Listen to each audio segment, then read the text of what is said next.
Assalamualaikum warahmatullahi wabarakatuh. Kembali lagi di channel Seram Sejati. Sebelum kita lanjut ke ceritanya, tekan dulu tombol like video ini. Dan ingat, tekan juga tombol subscribe channel ini.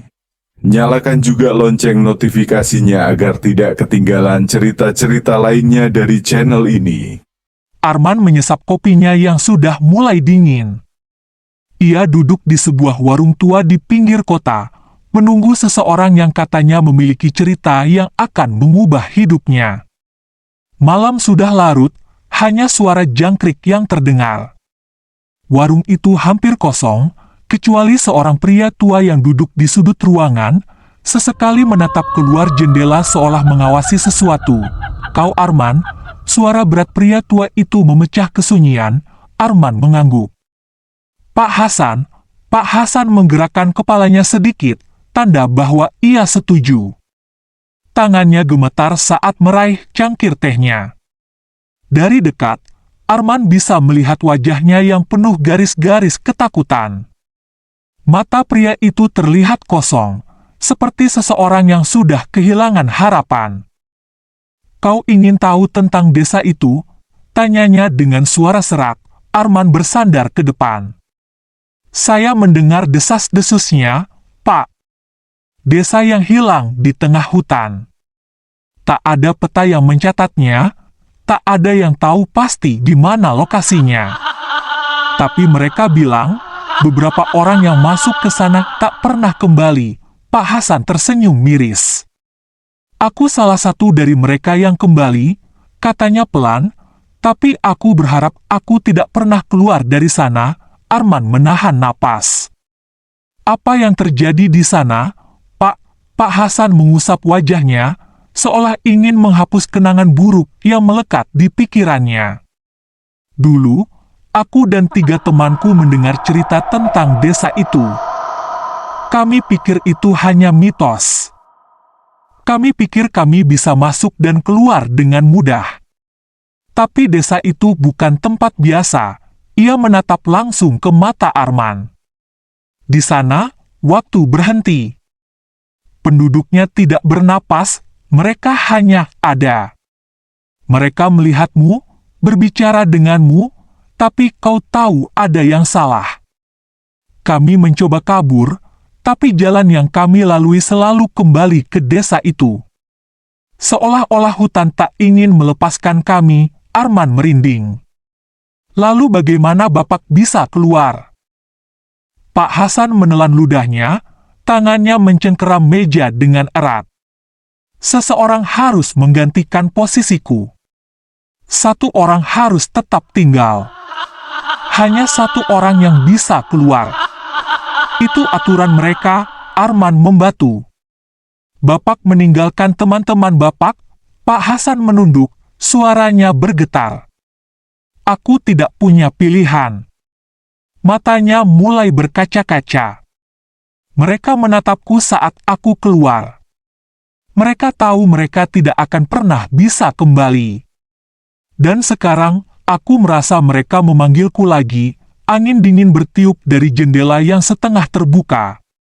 Arman merasa ruangan itu semakin sunyi, seakan warung ini tiba-tiba berada di dunia lain. Pak Hasan merogoh saku bajunya dan meletakkan sesuatu di meja. Secari kertas lusuh, penuh dengan noda kecoklatan yang sudah pudar. Dengan tangan gemetar, Arman membuka kertas itu. Hanya ada satu kalimat yang tertulis di sana, dengan tinta merah yang tampak seperti darah yang sudah mengering, "Jangan cari kami. Kami sudah mati." Arman menatap Pak Hasan, tetapi pria tua itu hanya menatap kosong keluar jendela. Wajahnya kini terlihat semakin pucat, seolah-olah perlahan menghilang dalam bayangan malam. "Pak Hasan." Arman berbisik, tetapi pria itu tetap diam. Tiba-tiba, lampu warung berkedip-kedip. Arman merasakan hawa dingin menjalar di tengkuknya. Ia segera bangkit berdiri, tetapi saat ia melihat ke kursi di depannya, Pak Hasan sudah tidak ada. Hanya secari kertas lusuh yang masih ada di atas meja, dan di luar warung, Di tengah jalanan yang gelap, sosok pria tua berdiri memandangnya. Pak Hasan atau sesuatu yang mirip dengannya.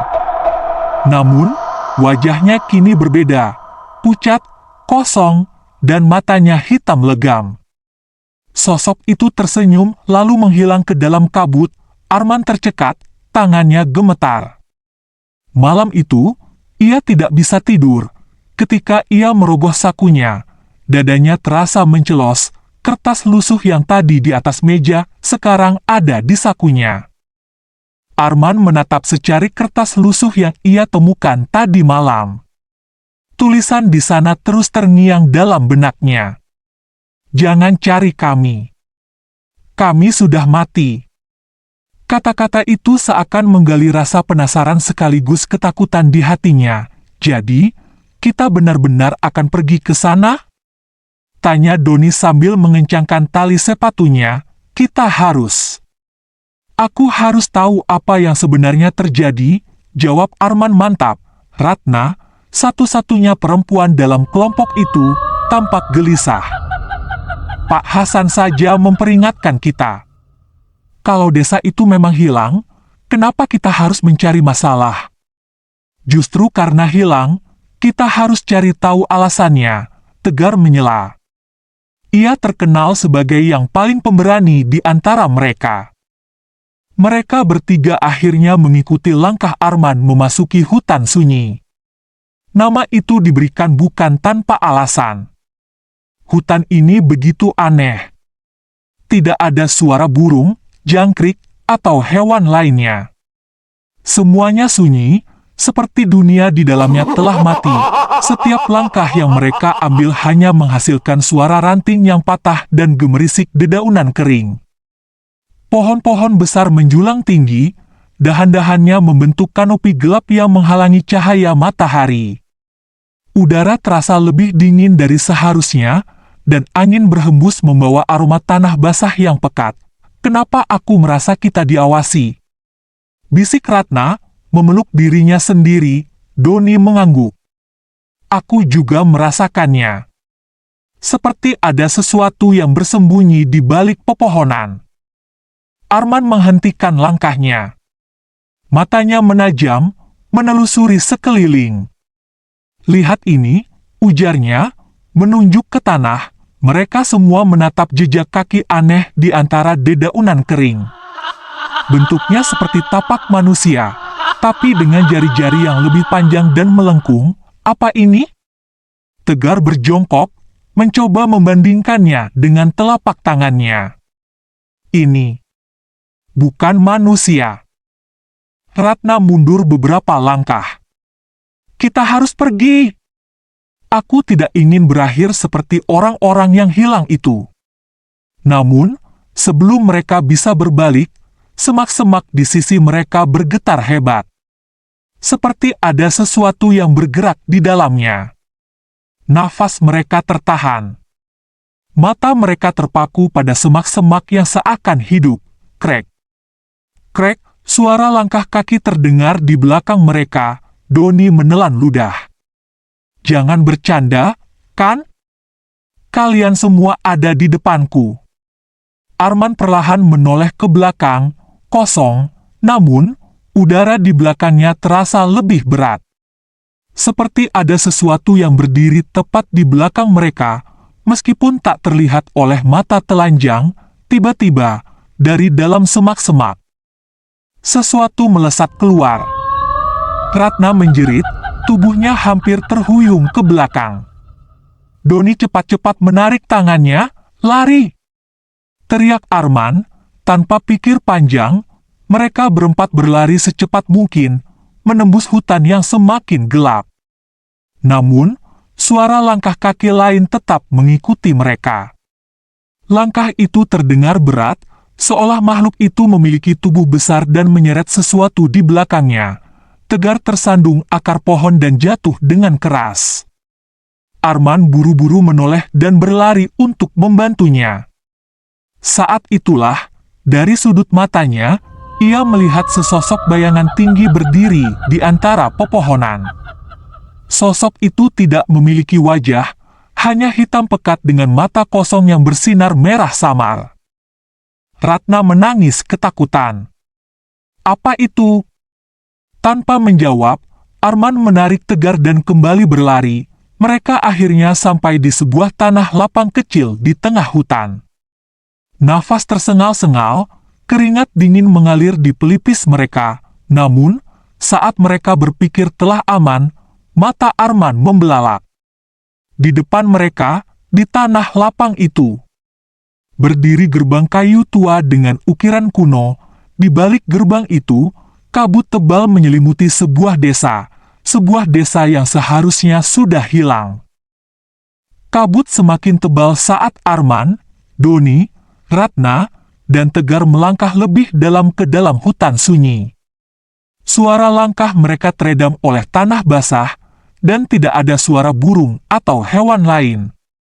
Seolah-olah alam menahan napas, menyembunyikan sesuatu yang tidak ingin mereka temukan.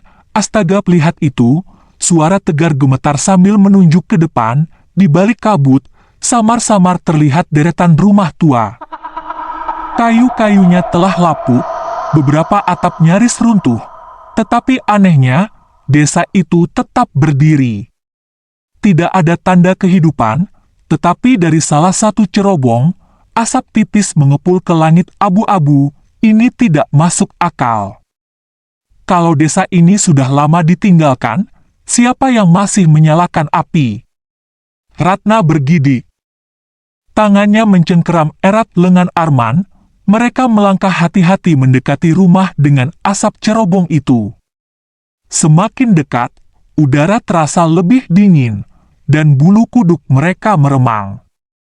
Doni mengangkat tangannya, mengetuk pintu kayu tua dengan pelan. Tok, tok, tok. Sejenak, keheningan yang menyesakkan memenuhi udara. Kemudian, suara gesekan kayu terdengar.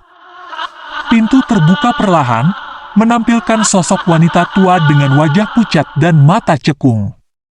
Bibirnya bergerak sedikit sebelum akhirnya berbisik, "Kalian seharusnya tidak di sini." Napas Arman tercekat. Ratna mundur selangkah, sementara Tegar dan Doni saling berpandangan dengan raut cemas. Kami hanya ingin tahu tentang desa ini," kata Arman. Suaranya bergetar. Wanita tua itu menatap mereka satu persatu. "Kalian harus pergi sebelum mereka tahu kalian ada di sini." Tangannya bergetar saat menggenggam tepi pintu. Doni mencoba tetap tenang. "Siapa yang Anda maksud dengan mereka?"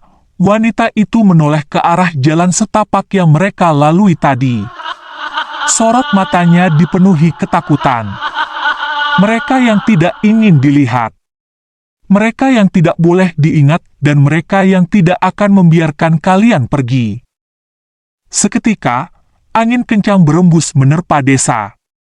Daun-daun kering berputar di udara, dan suara berderak terdengar dari pohon-pohon di sekeliling mereka. Dari kejauhan, samar-samar terdengar suara bisikan, seolah banyak orang tengah berdoa dengan nada memilukan. Ratna menggenggam lengan Arman lebih erat. "Arman, kita harus pergi sekarang." Namun, sebelum mereka sempat melangkah mundur, pintu rumah di seberang jalan terbuka sendiri dengan bunyi nyaring. Udara di sekitar mereka semakin dingin. Suara langkah kaki terdengar dari dalam rumah kosong itu, tetapi tidak ada sosok yang terlihat. Wanita tua itu menutup pintu rumahnya dengan terburu-buru, meninggalkan mereka berdiri di tengah desa yang kini terasa lebih mencekam. Doni menelan ludah. "Kita benar-benar dalam masalah, kan?" Tidak ada yang menjawab. Mereka semua merasakan hal yang sama. Sesuatu telah memperhatikan mereka, dan kini tidak ada jalan kembali. Malam turun perlahan di desa sunyi itu. Langit tertutup kabut tebal yang merayap di antara pepohonan, seolah mengunci mereka di tempat yang seharusnya tidak ada. Arman, Doni, Ratna, dan Tegar duduk di dalam rumah kayu reot tempat mereka diizinkan bermalam. Dinding-dindingnya berderit pelan saat angin berhembus, membawa hawa dingin yang menusuk tulang. Ada yang aneh di desa ini, bisik Ratna, suaranya nyaris tak terdengar. Tegar menoleh. Apa maksudmu? Ratna menggigit bibirnya. Penduduk desa, mereka tidak pernah berkedip. Aku perhatikan sejak kita tiba, mata mereka terus terbuka, seperti bukan manusia. Dan satu lagi, aku tidak melihat mereka bernapas. Doni tertawa kecil. Meskipun gugup, mungkin kita terlalu tegang. Mereka cuma orang desa biasa yang mungkin punya kebiasaan aneh, namun Arman tidak bisa mengabaikan perasaan tidak nyaman yang menjalar di tubuhnya. Sejak pertama kali melihat penduduk desa itu, ada sesuatu yang terasa tidak benar. Gerakan mereka kaku, ekspresi mereka kosong, dan tatapan mereka terasa begitu dalam seakan-akan mereka melihat sesuatu yang tak kasat mata. Ratna tidak bisa diam. Rasa penasaran membakarnya. Dengan hati-hati, ia menyelinap keluar dari rumah, memastikan langkahnya tidak menimbulkan suara. Angin berdesir lembut, membawa aroma tanah basah dan sesuatu yang lain, bau busuk yang samar, tetapi cukup menusuk hidung. Ia berhenti di depan salah satu rumah. Cahaya temaram lilin terlihat dari jendela. Dengan jantung berdebar, Ratna mengintip melalui celah kayu yang rapuh, matanya membelalak. Di dalam rumah itu, seorang pria tua duduk di atas kursi reyot. Wajahnya pucat kehijauan, kulitnya mulai mengelupas, dan tubuhnya membusuk. Tetapi yang paling mengerikan adalah matanya. Mata itu masih terbuka, menatap kosong ke depan, seakan masih hidup. Ratna menutup mulutnya, menahan jeritan. Tubuhnya bergetar hebat. Ia berbalik dengan cepat dan seseorang berdiri di belakangnya. Seorang wanita tua dari desa itu, wajahnya penuh keriput, dengan mata lebar yang tak berkedip. "Apa yang kau lihat?" tanyanya dengan suara dingin. Ratna tercekat. Ia mencoba mundur, tetapi wanita itu mendekat, tangannya kurus seperti ranting kering, mencengkeram lengan Ratna dengan erat. "Kau tidak seharusnya di sini," bisik wanita itu. Nafasnya dingin, seperti embun pagi yang beku. Ratna merasa darahnya membeku. Ia ingin berteriak, ingin lari, tetapi tubuhnya kaku. Wanita itu perlahan tersenyum, senyum yang terlalu lebar untuk wajah manusia biasa. Ratna menutup matanya, merasakan kegelapan menyelimutinya. Tiba-tiba, suara teriakan menggema di malam yang sunyi.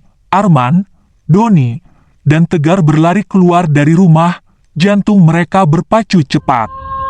"Ratna!" teriak Arman. Mereka menemukannya berdiri di depan rumah itu, wajahnya pucat pasi. Ratna menoleh perlahan, matanya dipenuhi ketakutan. "Kita harus pergi," bisiknya. "Mereka bukan manusia. Mereka sudah mati."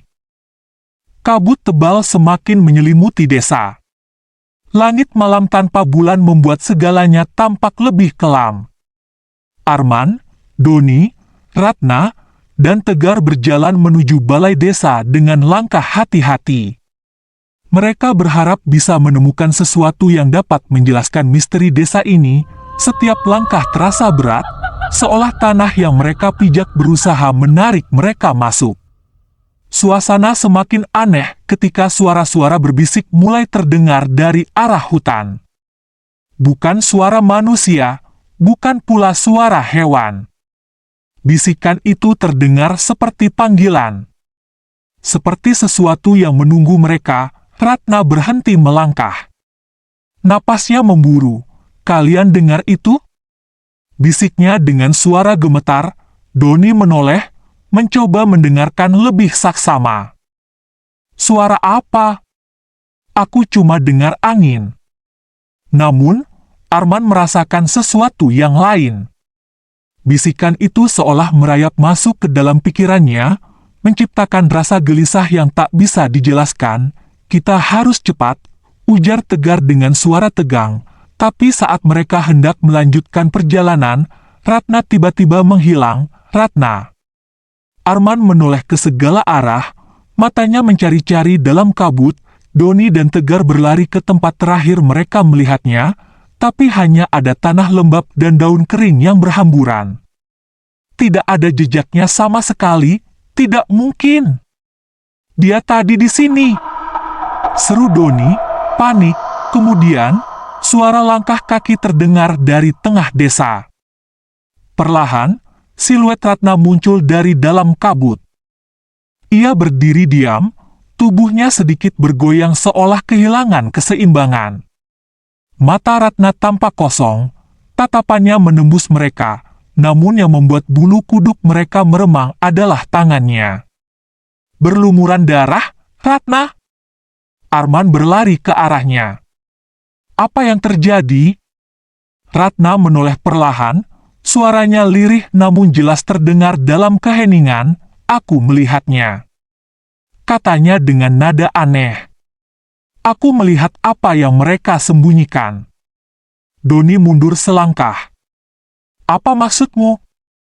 Ratna, kita harus pergi dari sini, kata Arman, mencoba menarik tangannya, namun Ratna justru menatapnya tajam dan tersenyum samar. Sudah terlambat. Bisiknya, dari kejauhan, bisikan-bisikan di hutan berubah menjadi jeritan panjang yang menusuk telinga. Jeritan yang bukan berasal dari satu suara, melainkan banyak. Arman dan yang lain terpaku, terperangkap dalam ketakutan yang semakin merayap ke dalam jiwa mereka. Malam ini, desa itu semakin hidup dengan kengerian yang tak terbayangkan. Kabut di desa itu semakin tebal, menyelimuti setiap sudut seperti selimut dingin yang mencekik. Arman, Doni, Tegar, dan Ratna, yang masih dalam keadaan linglung, berjalan terseok-seok mengikuti jalan setapak yang kini tertutup dedaunan kering. Mereka tidak tahu kemana tujuan mereka, hanya mengikuti insting yang seolah membisikkan bahwa mereka harus terus maju. Setelah melewati rumah-rumah tua yang semakin usang, mereka tiba di tepi desa. Sebuah ladang luas yang dipenuhi tanah merah terbentang di depan mereka. Di tengahnya, gundukan-gundukan tanah tampak mencurigakan. Ini bukan ladang biasa, bisik Tegar, suaranya bergetar. Ratna melangkah maju, lututnya masih gemetar. Ia menyingkirkan beberapa daun kering yang menutupi salah satu gundukan. Seketika, tubuhnya mundur dengan cepat. Ya Tuhan! Ini makam. Arman mendekat dan melihat dengan jelas. Tanah di sana bukan sekadar tanah, di balik lapisan tipis itu, mayat-mayat tergeletak dengan posisi yang tidak wajar. Yang mengerikan, tubuh mereka tidak menunjukkan tanda-tanda pembusukan. Kulit mereka tetap utuh, seolah-olah mereka baru saja dikuburkan. Doni menelan ludah. Kita harus pergi dari sini. Segera, namun, langkah mereka terhenti ketika mata Arman menangkap sesuatu yang membuat darahnya seakan membeku. Di antara mayat-mayat itu, ada satu wajah yang sangat familiar. Ia berlutut, mendekati tubuh itu, dan mengusap tanah yang masih menempel di pipinya. Pak Hasan, bisiknya nyaris tak terdengar. Semua orang terdiam. Itu memang Pak Hasan. Pria tua yang telah memperingatkan mereka di kota. Tapi bagaimana mungkin? Pak Hasan masih hidup saat mereka bertemu dengannya kemarin. Bukan, ini tidak masuk akal, ucap Doni dengan suara gemetar. Ratna mulai menangis tertahan, tubuhnya bergetar hebat. Kita harus pergi sekarang. Tegar menoleh ke belakang. Jalan keluar. Kemana? Mereka semua menoleh.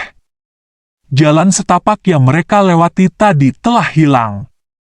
Hutan di sekeliling mereka tampak lebih lebat, lebih pekat, lebih menyesakkan. Desa itu terasa semakin besar. Seperti sedang menelan mereka perlahan, angin berhembus kencang, membawa bisikan-bisikan yang terdengar semakin jelas di telinga mereka. Jangan tinggalkan kami, temani kami. Kalian juga harus tinggal di sini. Ratna menjerit, menutup telinganya, dan berlari tanpa arah. Arman mengejarnya, sementara Doni dan Tegar mengikuti dari belakang. Napas mereka terengah-engah, dada mereka serasa terbakar. Mereka terus berlari, tetapi kemanapun mereka pergi, mereka selalu kembali ke tempat yang sama, kuburan massal itu. Lalu, tiba-tiba, tanah di bawah mereka bergetar, sebuah tangan pucat mencuat dari salah satu makam dan mencengkeram pergelangan kaki Arman. Ia berteriak dan terjatuh, mencoba melepaskan diri. Namun, semakin ia berusaha, semakin banyak tangan yang keluar dari dalam tanah, merayap, berusaha menarik mereka ke bawah. Ratna menjerit, Doni memukul tangan-tangan itu dengan batu, sementara Tegar menarik Arman sekuat tenaga. Dalam kekacauan itu, satu suara lirih terdengar di antara bisikan-bisikan mengerikan itu, jangan cari kami. Kami sudah mati. Lalu, semuanya menjadi gelap. Langit di atas desa mulai gelap. Bukan karena malam telah tiba, tetapi karena kabut hitam yang merayap dari hutan, menyelimuti desa dengan kepekatan yang menyesakan. Arman, Doni, Ratna, dan Tegar berdiri di tengah jalan berbatu, napas mereka tersengal. Mereka sudah berusaha mencari jalan keluar selama berjam-jam, tapi setiap lorong dan gang yang mereka lalui hanya membawa mereka kembali ke tempat semula. Ada yang aneh, gumam Arman. Dahinya berkerut, mencoba mengingat sesuatu yang seharusnya jelas. Tadi kita sudah melewati rumah ini, bukan? Ratna menoleh ke rumah yang ditunjuk Arman. Rumah itu tampak sama seperti yang mereka lihat sebelumnya, pintu kayunya reyot, jendela kacanya retak. Dan di berandanya terdapat kursi goyang yang bergerak pelan meski tak ada angin. Tapi Ratna tidak bisa memastikan apakah mereka benar-benar telah melewati rumah itu sebelumnya. Doni mulai terengah-engah, tangannya mencengkeram rambutnya sendiri. Aku tidak ingat bagaimana kita sampai di sini. Tegar menelan ludah. Aku juga. Bahkan, aku tidak yakin kita baru sehari di sini. Arman membelalak. Apa maksudmu? Tegar menatap mereka satu persatu dengan sorot mata penuh ketakutan. Rasanya, kita sudah lama di sini. Mungkin bukan hanya sehari. Mungkin sudah bertahun-tahun. Jantung Ratna berdegup kencang. Ia memandangi tangannya sendiri, lalu melihat ke wajah Doni. Ia terhuyung mundur. Wajahnya seketika pucat pasi. Doni, wajahmu. Doni tersentak. Kenapa dengan wajahku? Ratna tidak bisa berkata-kata. Di depan matanya, wajah Doni berubah perlahan, kulitnya semakin keriput, matanya yang sebelumnya tajam kini terlihat layu dan cekung. Bibirnya bergetar saat ia menatap pantulan dirinya di kaca jendela rumah. Doni berteriak, "Apa yang terjadi padaku?" Tapi Ratna tidak mendengar suara Doni lagi. Semua suara di desa tiba-tiba lenyap. Hanya suara detak jantungnya sendiri yang menggema di telinganya. Saat ia menoleh ke Arman dan Tegar, mereka berdua juga tampak berbeda. Pakaian mereka usang, wajah mereka semakin tua, rambut mereka mulai memutih. Ratna tersentak. Ia menggeleng-gelengkan kepalanya. Tidak. Ini tidak mungkin. Dari sudut matanya, ia melihat sesuatu. Di beranda rumah tua, seorang wanita tua duduk di kursi goyang. Matanya kosong, bibirnya tersenyum samar. Ratna mengerjap, jantungnya berdebar lebih kencang saat ia menyadari sesuatu yang mengerikan. Wajah wanita tua itu adalah wajahnya sendiri. Ia ingin menjerit, tetapi tak ada suara yang keluar dari mulutnya. Doni mundur, napasnya memburu. Kita bukan orang luar. Kita bagian dari desa ini. Arman menampar pipinya sendiri, mencoba menyadarkan diri. Tidak. Ini hanya ilusi. Kita tidak berasal dari sini. Tegar berbisik, matanya menerawang ke kejauhan. Atau mungkin kita sudah lama mati, dan kita baru menyadarinya sekarang? Angin berembus, membawa bisikan-bisikan aneh dari balik kabut. Pulanglah. Pulanglah. Desa itu terasa semakin besar. Jalanan yang mereka lalui sebelumnya kini bercabang-cabang, membentuk labirin tanpa akhir. Tidak ada lagi jalan keluar, mereka terjebak, dan perlahan, mereka mulai lupa bahwa mereka pernah ingin pergi. Kabut semakin pekat, melahap setiap inci jalan setapak yang mereka lalui. Arman, Doni, Ratna, dan Tegar berlari tanpa arah, berharap menemukan celah untuk keluar dari desa ini. Namun, semakin jauh mereka berlari, desa itu justru terasa semakin luas. Tidak mungkin. Kita sudah melewati rumah ini tadi, teriak Doni, menunjuk sebuah rumah kayu dengan jendela pecah. Ratna terengah-engah, keringat dingin mengalir di pelipisnya. Kita terjebak. Desa ini tidak akan membiarkan kita pergi. Di kejauhan, samar-samar mereka melihat sosok wanita tua yang mereka temui pertama kali. Wajahnya tampak lebih menyeramkan di tengah kabut yang menggantung. Ia berdiri di depan rumahnya, menatap mereka tanpa berkedip. Kemudian, dengan suara yang lirih namun menusuk, ia berkata, "Setiap orang yang datang ke desa ini akan menjadi bagian dari desa ini sendiri." Arman menelan ludah. Apa maksudnya? Hanya satu orang yang boleh pergi. Wanita tua itu melanjutkan, suaranya seperti gemuruh dari dunia lain. Seperti yang telah terjadi sebelumnya. Seperti Pak Hasan, mata Arman melebar. Pak Hasan, wanita itu mengangguk pelan. Seseorang harus pergi, agar desa ini tetap hidup. Namun, mereka yang pergi hanya boleh mengingat satu hal, bahwa mereka harus membawa orang baru untuk menggantikan mereka. Darah Arman berdesir. Jadi, Pak Hasan. Dia membawa kita ke sini, senyuman tipis terbentuk di wajah wanita tua itu. Begitulah caranya rantai ini tetap berjalan.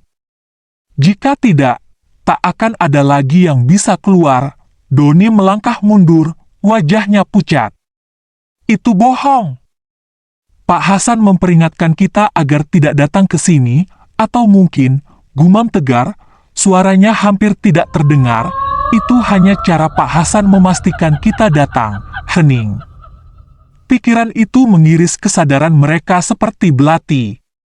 Jika yang dikatakan wanita tua itu benar, maka selama ini mereka hanya menjadi bidak dalam siklus yang tak berujung.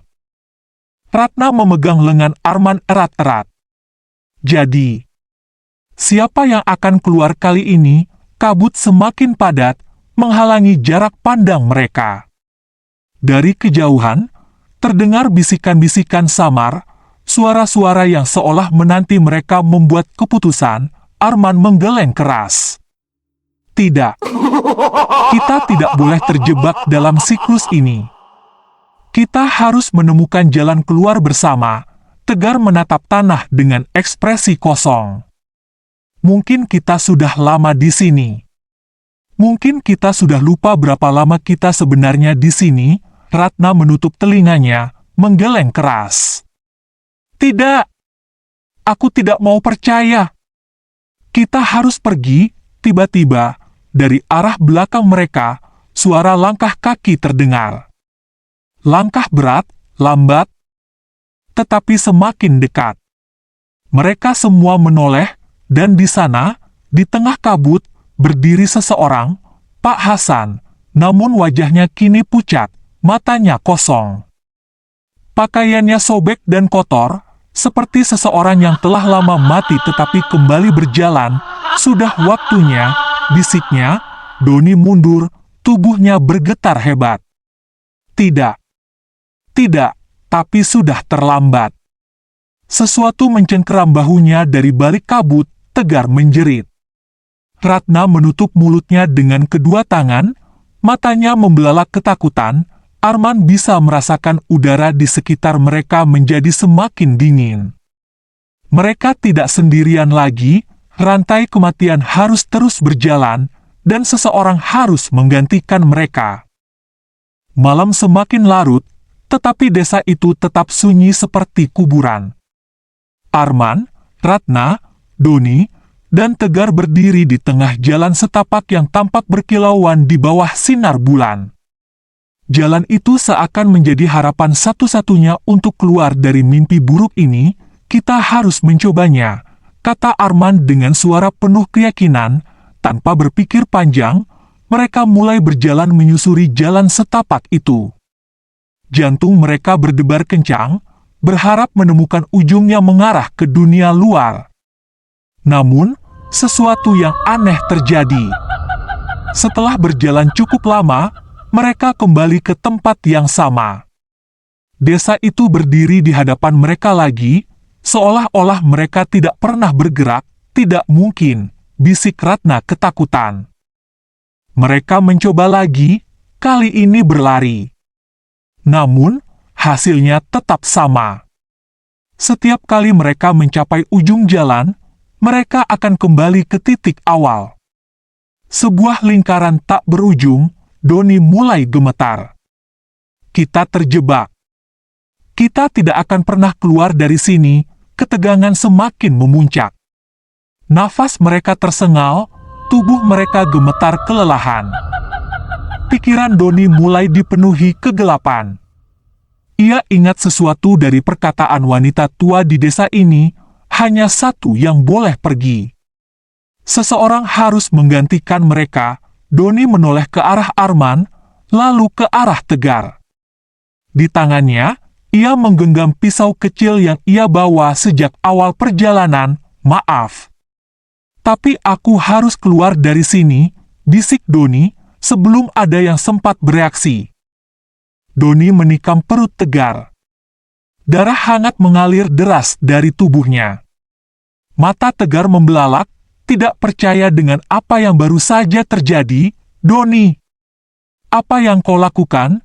Teriak Ratna sambil mundur ketakutan. Tegar jatuh berlutut, matanya perlahan meredup. Bibirnya bergerak-gerak, mencoba mengucapkan sesuatu, tetapi tak ada suara yang keluar.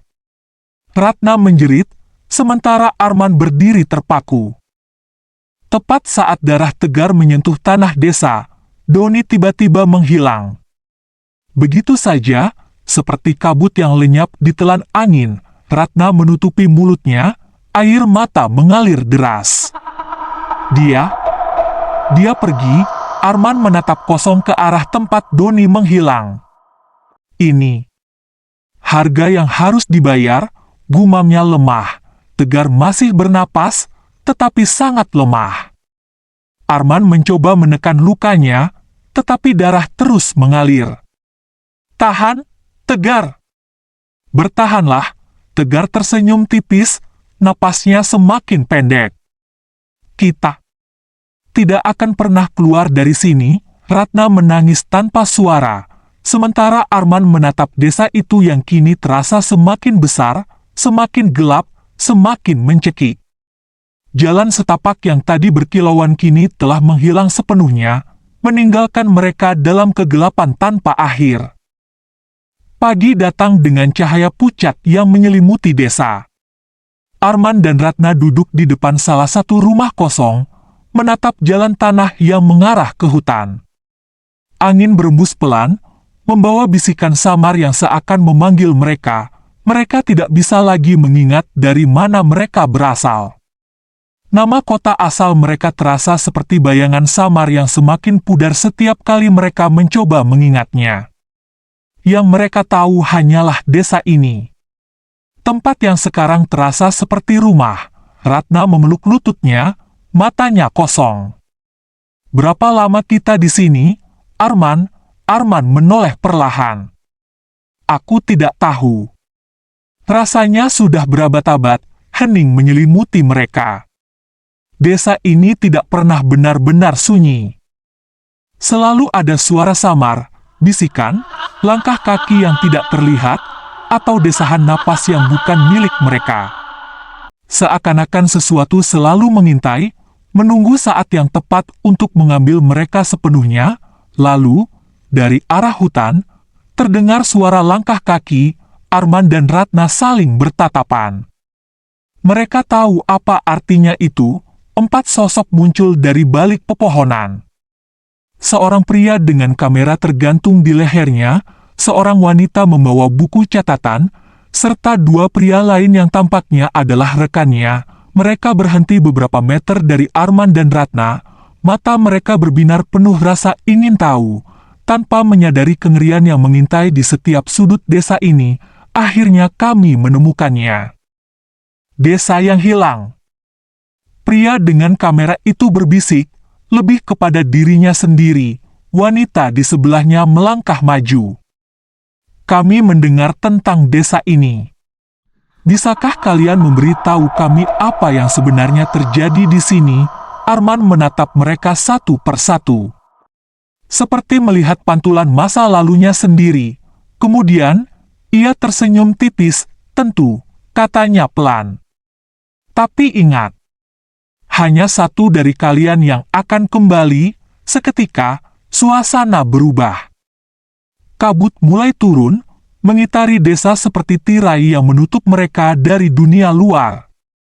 Langit yang tadinya cerah tiba-tiba meredup. Hawa dingin merayap di kulit. Salah satu pria di antara mereka tertawa kecil. "Lucu sekali. Kau mencoba menakut-nakuti kami." Ratna menatapnya dengan mata kosong. "Ini bukan lelucon." Tiba-tiba, suara berbisik terdengar dari balik rumah-rumah kosong. Suara yang dulu samar kini semakin jelas, seperti nyanyian lirih yang menggema di telinga mereka. Wanita dengan buku catatan itu menoleh ke belakang, wajahnya pucat. "Apa itu?" Langkah kaki tanpa tubuh mulai terdengar, mengelilingi mereka. "Kita harus pergi," bisik salah satu rekannya. Matanya mulai dipenuhi ketakutan, tetapi ketika mereka berbalik, jalan setapak yang mereka lalui telah menghilang. Pohon-pohon berdiri lebih rapat, lebih tinggi. Desa ini, seperti yang terjadi sebelumnya, mulai menelan mereka. Arman berdiri, mendekati jurnalis itu. "Sudah terlambat. Kalian sudah menjadi bagian dari desa ini." Ratna menunduk, bergumam lirih. "Satu dari kalian harus memilih. Satu orang bisa pergi. Untuk mencari korban baru." Seorang dari mereka mulai menangis. Yang lain gemetar, menyadari bahwa mereka telah masuk ke dalam lingkaran yang tak berujung. Desa ini terus memanggil. Selalu ada orang baru. Selalu ada pengorbanan, dan siklus ini tidak akan pernah berakhir.